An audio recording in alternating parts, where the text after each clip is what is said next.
رات کو سونے سے پہلے رات کو سونے سے پہلے سورہ اخلاص 7 بار پڑھیں، سورہ فلق 5 بار پڑھیں اور سورہ ناس 6 بار پڑھیں۔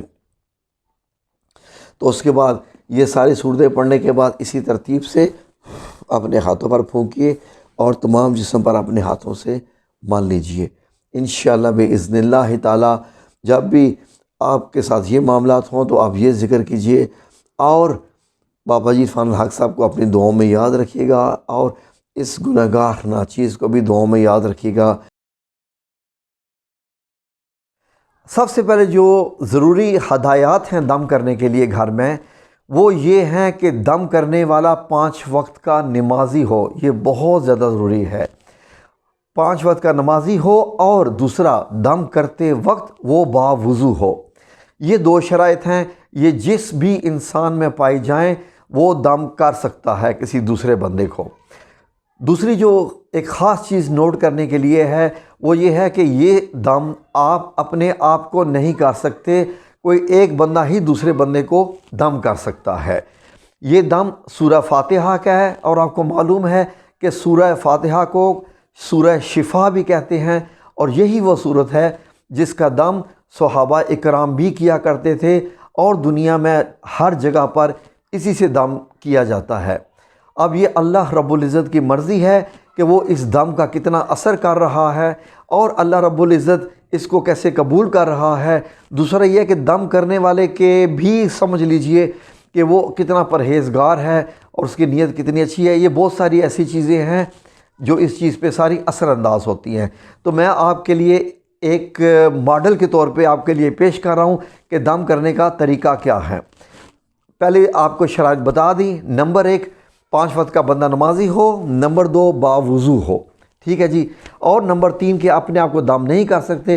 اب میں آپ کو بتاؤں گا کہ آپ ایک دوسرے شخص جو کہ مریض ہو سکتا ہے، مریض کون کون سے، یہ کس قسم کے لوگوں کو یہ دم کیا جا سکتا ہے۔ وہ نمبر 1، جو دماغی بیماریاں ہوتی ہیں انسان کی، جن میں شیزوفرینیا ہو جائے، اس میں ڈپریشن ہو، انزائٹی ہو جائے، پینک اٹیکس ہو جائے، یا کچھ اور کینسر ٹائپ کی بیماریاں بھی آپ کر سکتے ہیں۔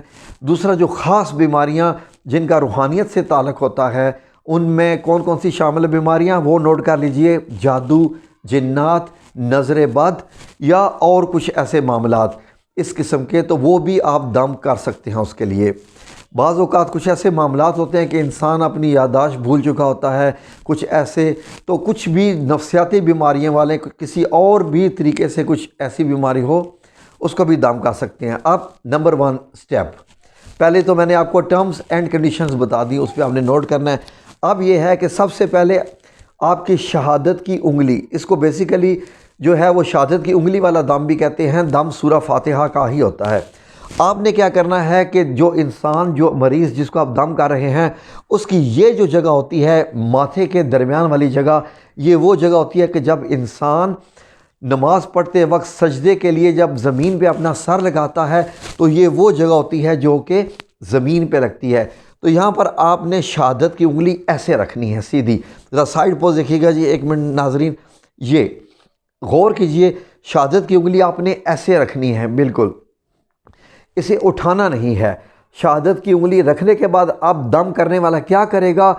دم کرنے والا آپ پڑھے گا بسم اللہ الرحمن الرحیم، الحمدللہ رب العالمین الرحمن الرحیم مالک یوم الدین ایاک نعبد و ایاک نستعین اہدنا الصراط المستقیم صراط الذین انعمت علیہم غیر المغضوب علیہم ولا الضالین آمین۔ میں نے ایک دفعہ سورہ فاتحہ پڑھی ہے، اور یہ آپ نے غور کرنا ہے ناظرین کہ میں نے سورہ فاتحہ سے پہلے بسم اللہ الرحمن الرحیم پڑھی ہے۔ آپ نے اس طریقے سے انگلی رکھے بغیر انگلی ہٹائے، انگلی نہیں ہٹانی، انگلی ہٹا دی تو سمجھیں کہ آپ کا دم کا پروسیس ختم ہو گیا۔ اب آپ نے ایسے ہی بسم اللہ الرحمن الرحیم کے ساتھ 7 دفعہ سورہ فاتحہ پڑھنی ہے۔ آپ نے دل میں پڑھنی ہے، میں نے آپ کو جو ہے وہ جہری مطلب زبان سے پڑھ کے بتائی، آپ کو پتہ چلے۔ بسم اللہ الرحمن الرحیم الحمدللہ رب العالمین ولا الضالین کے بعد پھر جب آپ دوسری انگلی پہ آپ گن سکتے ہیں کہ آپ کتنی دفعہ پڑھ رہے ہیں، انگلی پہ گنے، تسبیح پہ پڑھے۔ جب آپ 7 دفعہ ہو چکے آپ کے سورہ فاتحہ آپ نے پڑھ لی، اب آپ نے کیا کرنا ہے کہ یہیں سے انگلی اٹھائے بغیر انگلی کو گھماتے جانا ہے پیچھے کی طرف، سر کے اوپر پیچھے کی طرف، اور ساتھ ساتھ پھونک مارنی ہے، ساتھ ساتھ انگلی کو گھماتے جائیے پیچھے کی طرف اور پھونک مارتے جانا ہے۔ پھونک کس چیز پہ مارنی ہے؟ اپنی انگلی پہ مارنی ہے، اور پیچھے جو گردن کی ہڈی جہاں پر سر ختم ہو جاتا ہے اور گردن کی ہڈی شروع ہو جاتی ہے، وہاں سے لا کے آپ نے چھوڑ دیا۔ یہ اس کا ہو گیا پہلا پروسیس، یہاں پر اب آپ نے لا کے چھوڑ دیا۔ دوسرا کیا کرنا ہے؟ اب یہ دم ہوا، اب آپ نے آپ کے دائیں ہاتھ کا انگوٹھا، جو آپ کا دایاں ہاتھ ہے جس سے آپ مطلب یہ ہے کہ انگوٹھا لگاتے ہیں کسی بھی ڈاکومنٹیشنز کے لیے بھی وغیرہ وغیرہ، اس کے بعد آپ نے اس انگوٹھے کو وہ زبان جس سے آپ نے سورہ فاتحہ ادا کی ہوئی ہے 7 دفعہ اس کو تھوڑا سا ایسے تر کر لیجئے، زبان سے تر کیجئے۔ تر کرنے کے بعد مریض کو یہاں پر یہ غور آپ نے کرنا ہے کہ ایسے انگوٹھا نہیں لگانا، یہ الٹا ایسے لگانا ہوتا ہے۔ یہ آپ نے جب انگوٹھا لگا دیا، جیسے چپکاتے ہیں نا فنگر پرنٹ کے لیے، یہ آپ نے چپکانا ہے۔ اب یہ میں نے ایک دم کر دیا، یہ ہے اس طریقے سے دم ہوتا ہے۔ اب دم کی جو ہے وہ ادر ٹرمز اور کنڈیشن یہ آپ نے اب بھی غور سے سنیے کہ یہ جو ایک دم ہے آپ نے 3 دم کرنے ہوتے ہیں، 3 دم مسٹ ہونے چاہیے، اور یہ 3 دم لگاتار ہونے چاہیے۔ لگاتار سے مراد میری کیا ہے کہ ایک دم میں نے جو ابھی کیا ہے، ایک دم اب ان کو کل ہوگا، اور تیسرا دم ان کو پرسوں ہوگا۔ اگر فار ایگزامپل کسی وجہ سے کل کا دم اگر مس ہو گیا ہے، یہ دم نہیں کروا سکے یا کچھ بھی وجہ ہوگی، اب کیا ہوگا کہ پرسوں سے پھر دم پہلا ہوگا۔ یہ نہیں ہے کہ آپ نے 3 دم پورے کرنے ہوتے ہیں، بیچ میں وقفہ آ جائے 1 دن 2 دن 3 دن، وقفہ نہیں آنا چاہیے۔ اگر وقفہ آ گیا تو پھر جو دم ہے وہ نئے سر سے ہوگا، یعنی آپ اس کو کہہ سکتے ہیں لگاتار 3 دن دم۔ یہ ایک قسم کا کورس ہے۔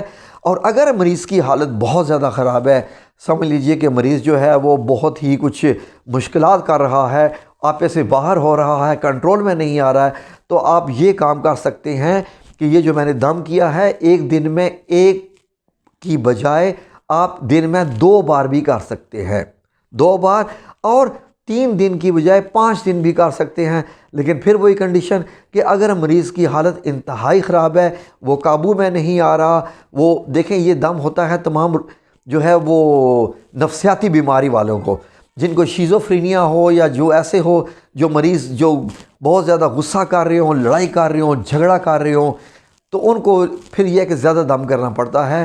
تو اس کے بعد اس کی جو قبولیت ہے وہ اللہ رب العزت نے کرنی ہے، اس کا اثر کتنا ہوتا ہے وہ اللہ رب العزت نے کرنا ہوتا ہے۔ یہ کوئی میڈیسن نہیں ہے کہ آپ کھائیں گے اور اس کا اثر جو ہے وہ ہونا ہی ہونا ہوتا ہے۔ یہ آپ کا توکل ہے کہ دم کرنے والا کتنے توکل سے کر رہا ہے، دم کروانے والا کتنے توکل ہے، اس کا اللہ کا کتنا گمان ہے، کیسا گمان ہے۔ لیکن آج تک یہی دیکھا گیا ہے کہ جس کو بھی یہ دم کیا گیا، اللہ رب العزت نے اس کو جلد از جلد شفا عطا فرمائی، اور جس کو دم ہوتا ہے یہ اس کو معلوم ہوتا ہے کہ اس طریقے سے لگتا ہے کہ سورہ فاتحہ کا اس انگلی کے ذریعے جو ہے وہ روحانی فلو ہو رہا ہے۔ اگر میں سورہ فاتحہ پڑھ رہا ہوں تو اس انگلی کے ذریعے اس کے ماتھے سے جو ہے وہ فلو ہو رہا ہوتا ہے، اور وہ بندہ محسوس کرتا ہے کہ اب وہ سکون میں آ گیا ہے اور اس کی حالت اب بہتر ہونا شروع ہو گئی ہے۔